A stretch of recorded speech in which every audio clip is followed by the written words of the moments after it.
अस्सलाम वालेकुम, मैं हूँ रसवान अशरफ। हामिद मीर की एक किताब की रूनमाई हुई और वहाँ पर न सिर्फ हामिद मीर ने खिताब किया बल्कि नून लीग के इंतहाई अहम तरीन अहदेदार या नून लीग के एक अहम तरीन रहनुमा ख्वाजा साद रफ़ीक ने भी खिताब किया। और इस खिताब के अंदर जो बातें की गई उनकी जानब से जो ख्यालात का इजहार किया गया वो बड़ा मानी खेज है। और अब नून लीग के अंदर भी ये सोच पाई जाती है, लीडरशिप के ऊपर प्रेशर डाला जाता है, दबाव डाला जाता है मौजूदा हालात वाक़यात को बेहतर करने के लिए। इसमें नून लीग के अंदर से भी एक दबाव है, उसके बारे में बड़ी अहम तरीन मालूमात मेरे पास मौजूद है, वो आपके साथ मैं शेयर करता हूँ। नंबर 2, इसके अंदर पीपल्स पार्टी अब क्या सोच रही है, मौजूदा जो हालात बन चुके हैं।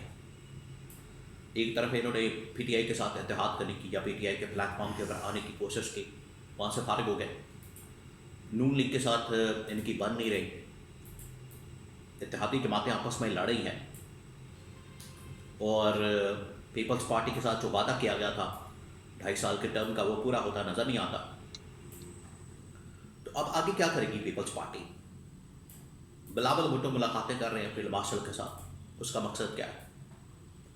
और नून लीग को जो पैगाम दिया गया, क्या ये गवर्नमेंट के खात्मे की तरफ पहला कदम है?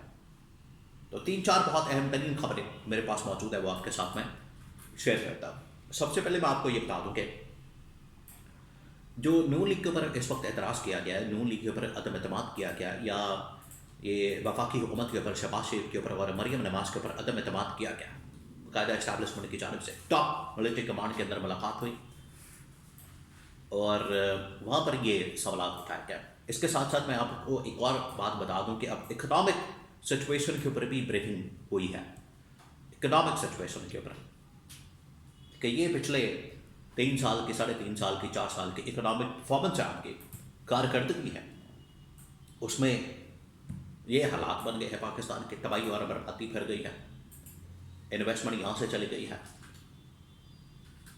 कंपनियाँ यहाँ से चली गई है, मुल्क का कबाड़ा निकल गया है, लोग यहाँ से भागते हैं, भीख मांगने के लिए जाते हैं या डंकियाँ लगा कर जाते हैं, और यहाँ पर इम्पोर्ट एक्सपोर्ट का खसारा बहुत ज़्यादा बढ़ गया है और इसमें टैक्सों की आवाम के ऊपर भरमार है, महंगाई और बेरोज़गारी की भरमार है।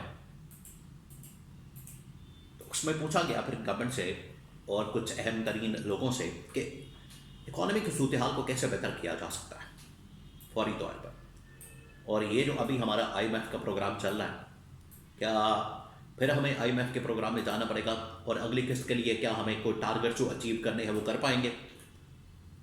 यानी पहले इस्टेब्लिशमेंट ने गवर्नमेंट के ऊपर, वफाकी हुकूमत के ऊपर, पंजाब गवर्नमेंट के ऊपर ये एतराज़ लगाया कि ये डिलीवर नहीं कर पा रहे। फिर इनकी इकोनॉमिक सिचुएशन पूरी जानने की इन्होंने पूरी ब्रीफिंग ली है कि इसके अंदर है क्या मसला, क्या प्रॉब्लम क्या है।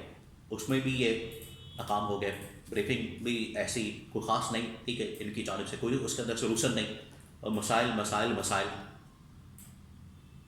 ये मसला है, ये मसला है, वो मसला है, वो मसला है। यानी गवर्नमेंट बैठी हुई है मसले बताने के लिए। आप ज़रा अंदाज़ा करें, मसले तो आवाम बताती है, मसले तो आवाम के होते हैं, गवर्नमेंट होती है हल करने के लिए। क्या ये मसला आइडेंटिफाई हो गया 1 महीने में, 2 महीने में, 1 महीने में हो जाता है आइडेंटिफाई, और अगले महीने उसके ऊपर काम शुरू कर दिया जाए और 6 महीने में आप ख़त्म कर दें मसला? नहीं, 3 साल हो गए, मसला ये, मसला वो, मसला ये, मसला वो। भाई मसलों से बाहर निकलें, आप हल के लिए ना, आपके मसले बताने के लिए। मसले बताने के लिए पूरी दुनिया बैठी हुई है, आप हल के लिए, आप हल के बजाय मसले बताते हैं। तो ये गवर्नमेंट का काम नहीं है कि मसले बताए, वो हल बताए और उसके ऊपर काम भी करें। तो ये इस्टेब्लिशमेंट ने उनके ऊपर अदम एतमाद किया, जिसकी वजह से नून लीग को पता लग गया कि हमारी काम डाउन शुरू हो चुकी है, गवर्नमेंट की हमारे दिन बड़े थोड़े हैं। इस्टेब्लिशमेंट ने कहा है कि ये इस तरह से चल नहीं सकता निज़ाम, ना इकनॉमिक कारकर्दगी है, ना सियासी परफॉर्मेंस है, ना आलमी सतह के ऊपर फंसे हुए हैं, मामला आप बिगड़ते जा रहे हैं दिन ब दिन। अमेरिका के साथ पंगा पड़ गया आपका, शहबाज शरीफ तो तारीखों के बड़े पुल बांधता था, ऐसे चप्पियाँ डाली हुई थी, अब देना जवाब, पता चलेगा आपको। तो ये सूरत हाल बन चुकी है। और इन्होंने ये जो पीपल्स पार्टी के साथ सिंपल मेजॉरिटी भी ले ली, सब कुछ कर लिया। अब पीपल्स पार्टी को माइनस करने के चक्कर में है कि पीपल्स पार्टी के साथ जो माहिदा किया गया, वादा किया गया, वो हाफ टेन्योर का, उसमें पीपल्स पार्टी को निकाला जाए। अब पीपल्स पार्टी को पता लग गया कि ये साजिश हो रही है हमारे खिलाफ, तो अब पीपल्स पार्टी किसी वक्त भी इनको फारिग कर सकती है, इनसे अलग हो सकती है। इसी वजह से उन्होंने कोशिश की कि पीटीआई के साथ पहले मिला जाए। उन्होंने टेस्ट किया, ये एक टेस्टर था, ये जो कॉन्फ्रेंस हुई एपीसी एक टाइप की तहरीक तरफों से पाकिस्तान के प्लेटफॉर्म से, वहाँ पर उन्होंने टेस्ट करना था कि पीटीआई हमारे साथ चल सकती नहीं चल सकती। लेकिन आप पहले अलग तो हो, यानी ओहदे भी रखे हुए हैं, और इधर से ये पीटीआई के प्लेटफॉर्म को इस्तेमाल करके गवर्नमेंट के ऊपर प्रेशर डालना, ये ब्लैकमेल करना, ये पीपल्स पार्टी की दोगली पॉलिसी ये नहीं चल सकती। तो ये पीपल्स पार्टी को कैटेगोरिकली अब ऐलान करना पड़ेगा कि हमने गवर्नमेंट के साथ रहना या नहीं रहना। अब आ जाए इसके पर जो नून लीग के अंदर से प्रेशर आ रहा। ख्वाजा साद रफीक ने कहा कि ये पाकिस्तान के अंदर ये जो -1 -2 माइनस इमरान खान माइनस फलाना ये फार्मूले अब बंद होने चाहिए। अब हमें मुल्क को आगे बढ़ाना है, मुल्क को आगे ले जाना है, ना कि हम इसी चक्रों में पड़े रहें और यही काम करते रहें। अब इसको हमने ख़त्म करना है और जितना जल्दी हो सके हम इसको ख़त्म करें। नंबर 2, वहाँ पर फिर हामिद अमीन ने भी कुछ हक़ाइक़ सामने रखे। उन्होंने बताया कि ये पाकिस्तान के अंदर एक अजीब गरीब सर्कल चल रहा है, साइकिल है, 1947 से लेकर आज तक कोई चल रहा है और ख़त्म नहीं हो रहा।